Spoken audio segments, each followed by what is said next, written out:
گزشتہ ویلاگ میں ہم نے یہ بات سمجھی کہ دراصل بچوں کے ارد گرد کا ماحول ہی خراب ہو گیا ہے۔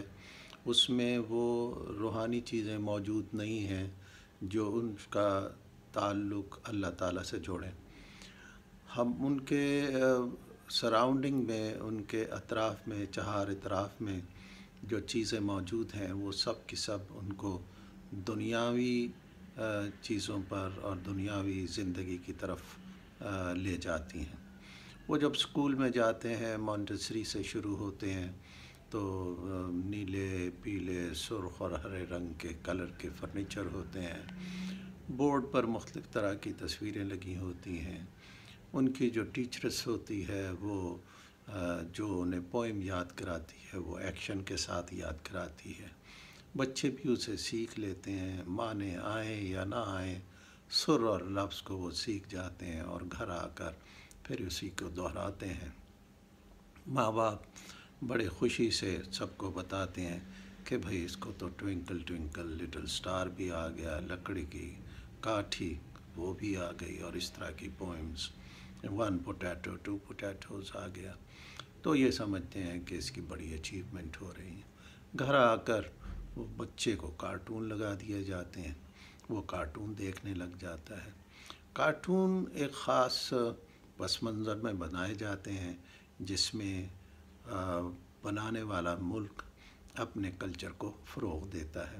اس لیے اس میں اگر آپ دیکھیں تو تمام ویسٹرن انداز کی چیزیں، مغربی طرز کی چیزیں بنی ہوئی ہوتی ہیں، اور بچہ غیر مانوس طریقے سے ان چیزوں کا عادی ہوتا چلا جاتا ہے۔ زندگی آگے بڑھتی ہے، اسے اپنی محنت پر ہی یقین دلایا جاتا ہے۔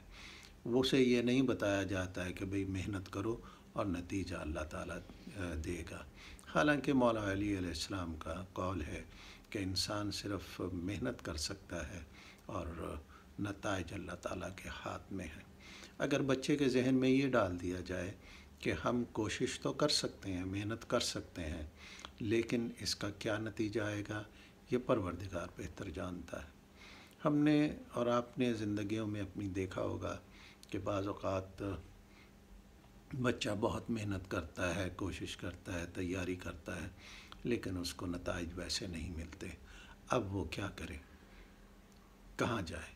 تو لہٰذا ایک یہ سوچ دینی چاہیے جب بچوں کو تعلیم دی جاتی ہے اور گھر میں، کہ دیکھو محنت کرنا آپ کا کام ہے، نتائج دینا اللہ تعالیٰ کا کام ہے۔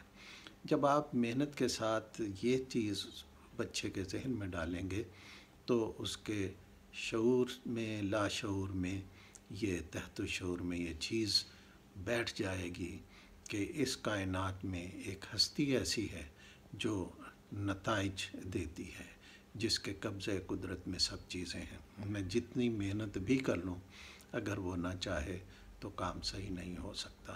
تو لہٰذا ہمیں اس زاویے سے بچوں کی محنت کو کرانی پڑے گی۔ ایسے بچے جن کو محنت اور اپنی محنت پر اور نتائج خود حاصل کرنے پر لگا دیا جاتا ہے، ایسے بچے جب بڑے ہوتے ہیں تو پھر ان کے ذہنوں میں خدا کا تصور، جیسے میں نے پہلے کہا، دھندلا جاتا ہے۔ تو پھر وہ کسی عقیدے کے ماننے والے تو ہوتے ہیں لیکن دراصل نہیں ہوتے، وہ تمام تر اپنی کوششوں پر ہی سب چیزوں کو رکھتے ہیں۔ اب اس لحاظ سے اگر ہم دیکھیں تو 3 طرح کے، جیسے میں نے بتایا کہ ہمیں چیزیں مل جاتی ہیں۔ ایک تو مسلمان ہیں جو اللہ تعالیٰ پر یقین رکھتے ہیں، اس کی وحدانیت پر یقین رکھتے ہیں، اور حضور پاک پر اور کلام پاک پر یقین رکھتے ہیں، تمام انبیاء کی گواہی دیتے ہیں۔ پھر ایک اور سلسلہ ہے اور مذاہب ہیں، بت پرستی ہے، اور ایک اب یہ لادینیت جو پیدا ہو گئی ہے، یعنی خدا پہ یقین نہیں لوگ کرتے۔ میں اس کو ایک دوسری نظر سے دیکھتا ہوں۔ میں یہ کہتا ہوں کہ آسمانی مذاہب پر لوگوں کا یقین ہے، ایمان ہے، بت پرست بھی ہمیں ملتے ہیں، وہ ایک دوسری طرح کے مذاہب ہیں، اور ایک تیسرا مذہب ہو گیا جس میں وہ خدا کے سرے سے ہی انکار کرتے ہیں۔ ان کو ہم یہ کہیں کہ ایسے لوگ جو خدا پر یقین نہیں کرتے، وہ بھی ایک قسم کا مذہب بن گیا ہے، اور اب لوگ اس کو باقاعدہ اختیار کرنے لگے ہیں۔ جیسے پہلے میں نے بتایا کہ ان کی آبادی 7% ہے، اور ریسرچ یہ بتا رہی ہے کہ لادینیت دنیا میں پھیلتی چلی جا رہی، اور اس کی بنیادی وجہ دنیاوی چیزوں پر اعتبار کرنا ہے، اور ایک ایسی ہستی جس نے ان سب چیزوں کو تخلیق کیا، ان میں وہ خصوصیات پیدا کی جن کو جان کر انسان نے اس سے کام لیا، وہ اس کو بھول جاتے ہیں۔ جب اس کو بھول جاتے ہیں تو نتیجتاً وہ اللہ سے کٹ کر صرف دنیا کے ہو رہتے ہیں، جس میں یقیناً خسارہ ہی خسارہ ہے۔ اب یہاں جو کام آتا ہے وہ علماء کا ہے۔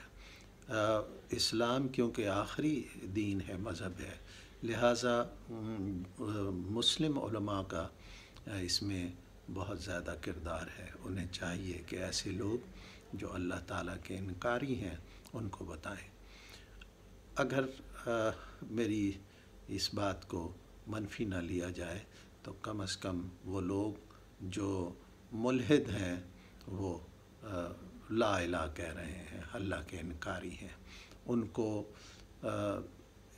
الا اللہ کا درس وہ مسلمان علماء دے سکتے ہیں، اسکالر دے سکتے ہیں، ان کو سمجھانا پڑے گا۔ انہوں نے تمام خداؤں کی نفی کر دی، اب ایک خدا کا سبق دینا ان کی ذمہ داری ہے۔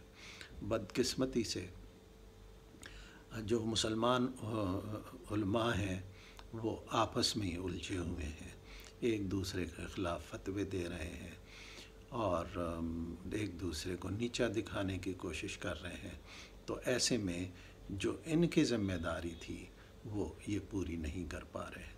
وہ لوگ بھی جب ان کو دیکھتے ہیں تو ہنستے ہیں، اور نتیجتاً کوئی اس سے فائدہ حاصل نہیں کر پاتے، جبکہ در حقیقت جو علماء ہیں وہ وارث انبیاء ہیں۔ یہ ان کا فرض ہے کہ وہ ایسے لوگ جو دین کے راستے سے بھٹکے ہوئے ہیں، جو خدا کو نہیں مانتے، ان کو اس طرف لانا بہت ضروری ہے، اور ان کو ایک عقلی دلیل سے ہی لایا جا سکتا ہے، ان کو اور کوئی طریقہ نہیں۔ میں آپ کو ایک بات بتاؤں کہ ایک بار خلیفہ دوم کے دربار میں ایک یہودی آیا، اور اس کے ہاتھ میں 2 کھوپڑیاں تھیں۔ اس نے بتایا، خلیفہ کو عرض کی کہ جناب یہ میرے والدین کی کھوپڑیاں ہیں، دونوں ٹھنڈی ہیں، آپ کہتے ہیں مرنے کے بعد عذاب ہوتا ہے، تو اگر عذاب ہے تو انہیں گرم ہونا چاہیے۔ حضرت عمر نے حضرت علی کو بلایا اور اس یہودی سے کہا کہ اب سوال کرو۔ اس نے اپنا سوال دہرایا۔ حضرت علی نے کہا 2 پتھر لے کر آؤ۔ 2 پتھر آئے، اور وہ پتھر یہودی کو دیے کہ ان کو چھو دیکھو۔ تو یہودی نے ان کو چھوا اور بتایا کہ یہ ٹھنڈے ہیں۔ پھر آپ نے کہا ان کو رگڑو۔ جب رگڑا تو اس سے چنگاری پیدا ہوئی۔ تو حضرت علی نے یہودی سے کہا جو خدا اس چیز پر قادر ہے کہ ان ٹھنڈے پتھروں سے چنگاری پیدا کرے، وہ اس چیز پر بھی قادر ہے کہ یہ کھوپڑیاں ٹھنڈی ہونے کے باوجود عذاب پا رہی ہوں۔ تو یہ سننے کے بعد یہودی تائب ہو گیا۔ تو ہم اگر ایسے لوگوں کو دیکھتے ہیں جو خدا کو نہیں مانتے، اس راستے سے بھٹکے ہوئے ہیں، تو ہمیں ان کو عقلی دلیل سے بتانا ہوگا۔ ہم دنیاوی چیزوں سے، مٹیریل سے، صرف مٹیریل کو ہی ثابت کر سکتے ہیں، لیکن مٹیریل کو ہم ایک ایسی چیز سمجھانے میں قاصر ہوں گے کہ جو نظر نہ آئے۔ اس کے لیے ہمیں ذہنی طور پہ تیار ہونا ہوگا، اور انہیں ذہنی قسم کے جواب دینے ہوں گے، ایسے جواب دینے ہوں گے جو ان کو قابل قبول ہو جائے، اور تبھی ہم اس لادینیت کو ختم کر سکتے ہیں، ورنہ اس کے بڑھتے رہنے کا اندیشہ ہے۔